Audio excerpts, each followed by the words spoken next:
Double beans வச்சு பிரியாணி எப்படி செய்கிறதுன்னு பார்க்கலாம். எண்ணெய் நெய் ஊற்றிக்கோங்க. மசாலா பொருட்கள் போட்டுக்கோங்க. வெங்காயம் பச்சை மிளகாய் போட்டு நல்லா வதக்குங்க.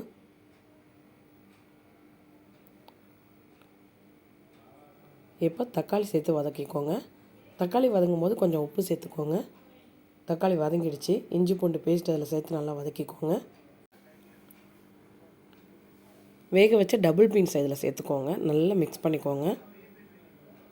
மிளகாத்தூள், கரம் மசாலா, உப்பு சேர்த்து நல்லா மிக்ஸ் பண்ணிக்கோங்க. மல்லி புதினா சேர்த்துக்கோங்க. ஊற வச்ச பாஸ்மதி அரிசியை சேர்த்துக்கோங்க.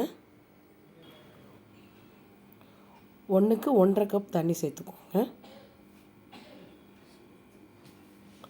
2 விசில் வச்சு எடுத்துடுங்க. அவ்வளோதாங்க, டபுள் பீன்ஸ் பிரியாணி ரெடிங்க. கண்டிப்பாக ட்ரை பண்ணி பாருங்கள், உங்களுக்கும் பிடிக்கும். வீடியோ பிடிச்சிருந்தா மறக்காமல் லைக் பண்ணுங்கள், ஷேர் பண்ணுங்கள், சப்ஸ்கிரைப் பண்ணுங்கள்.